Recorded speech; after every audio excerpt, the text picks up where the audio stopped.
Hi. Okay, so as we've discussed, I don't have editing software or anything like that, and I'm going to do a guided meditation, but I want to describe the meditation until I can be able to put some music in and be able to, cut in and out and edit so that you're not sitting with me on a 30-minute meditation. I could, edit it so that it's like 5 minutes to explain everything. But in the meantime, I want to explain a really very powerful meditation that I do that has helped me and helps me when I'm feeling upset or like I'm lacking something with my twin, when I feel like I need to detach from my twin so I can have my own sanity. I do this meditation. And so first I ground myself. And if you don't know how to do these things, it's real simple. Close your eyes, breathe, and imagine it. Create the scenario in your head. You actually, if it's not going to happen naturally for you, you have to imagine it. And as you get used to it, your imagination will kind of it'll create a template so that the actual meditation will start running itself, and you'll start to see things that are actually going on that you're not in control of, and you're just the observer. Okay, so close your eyes, breathe, take a couple of deep breaths. What I do in the very good beginning of my meditation is I breathe in super deep, like you couldn't squeeze any more air into your lungs. That's what I do, and I hold that for about 15 seconds. Then I let all the air out of my lungs completely so that there's not even a tiny, like a gram of air in my lungs. And I hold that for about 10 to 15 seconds.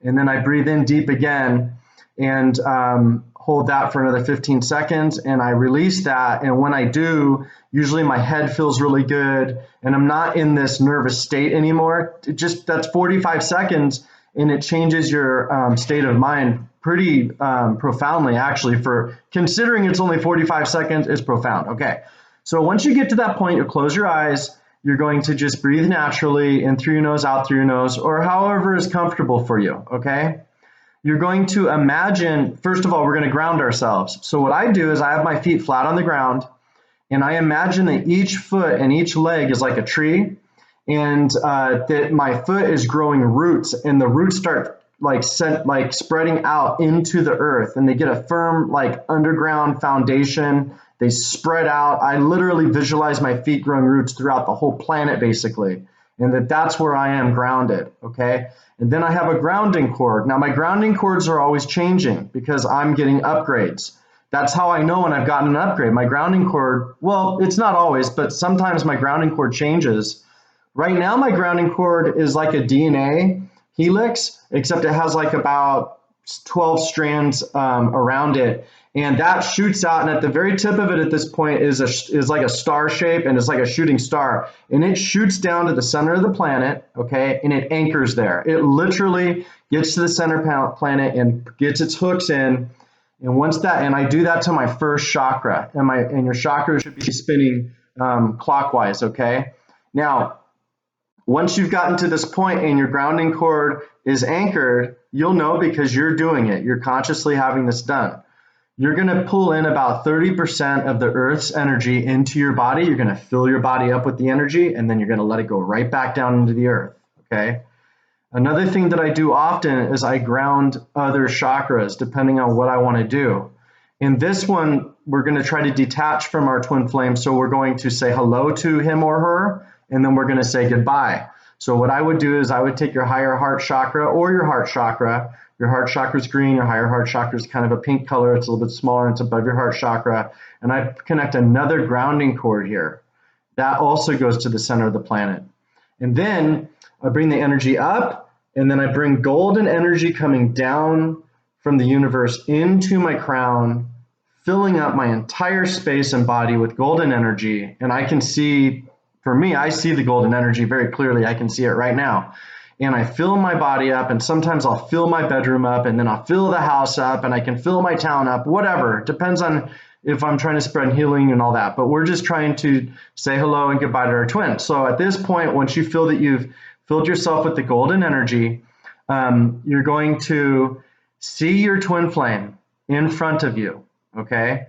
You're going to say hello to your twin flame, and you're going to observe whatever their response is to you. You're going to see your twin flame's heart chakra spinning clockwise. So if you're looking straight at your twin flame, you're going to see it spinning clockwise on them. So it's going to look like, well, it's still going to look clockwise.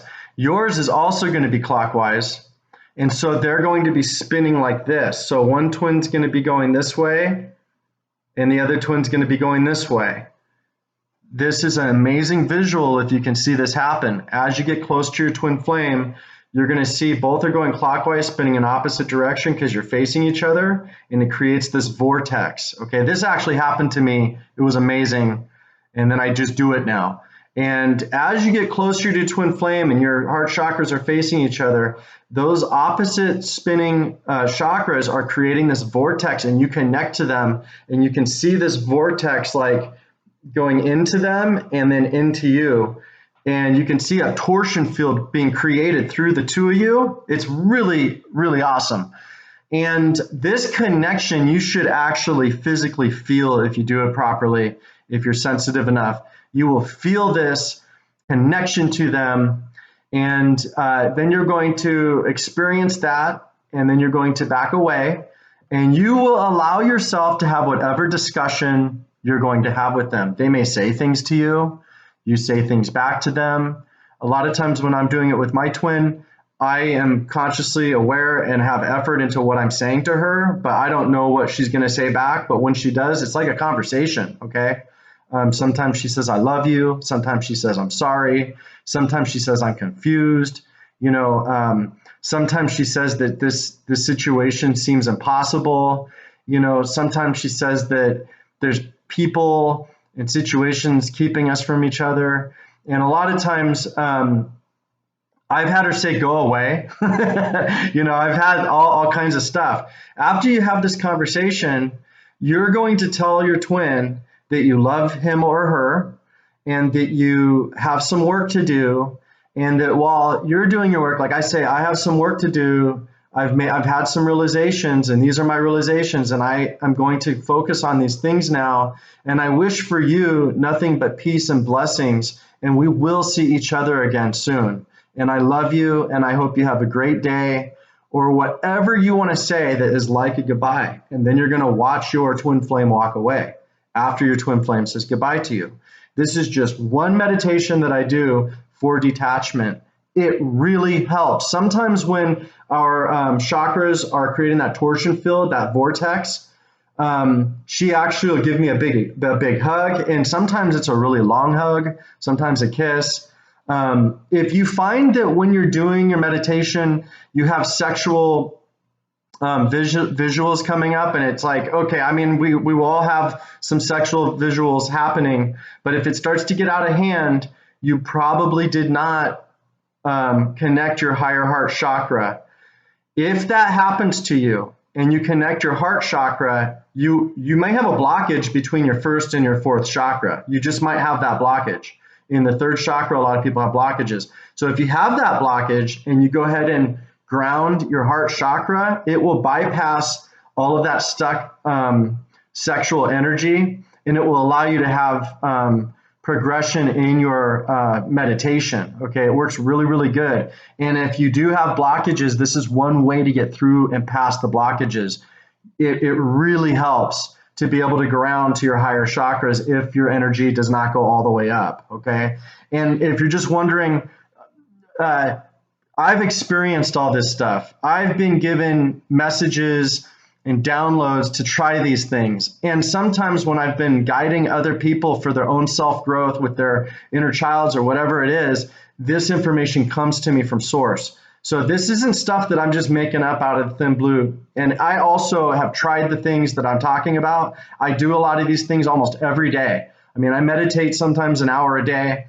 Sometimes I meditate like for 11 minutes. Sometimes I meditate for, however long, but I go anywhere. I spend a lot of time with God in the morning. I spend about an hour with God or my higher power or source or whatever you want to call it. I spend about an hour every single morning with my God. So, and then I meditate also on top of that. So that's where I've gotten this information. It's very beneficial. I really hope that if you are having a hard time letting go and being detached from your twin, I really hope that this really helps you a lot. And in your comment section, let me know what you guys see. Let me know if your meditation comes to life and is starting to show you things. Sometimes we get shown things and we are told things by our twins or from source that sometimes an angel will step in. Like one time I did a meditation shortly after well, maybe a couple months after I met her, and I did this meditation. I didn't even know that she was my twin flame yet. I just knew that there was this huge connection.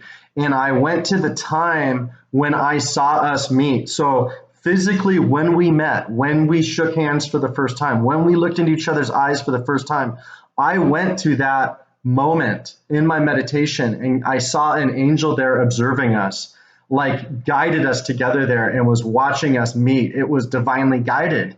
And that's when I realized that this whole thing was divinely guided. So there's some amazing, realizations that you can have with these meditations.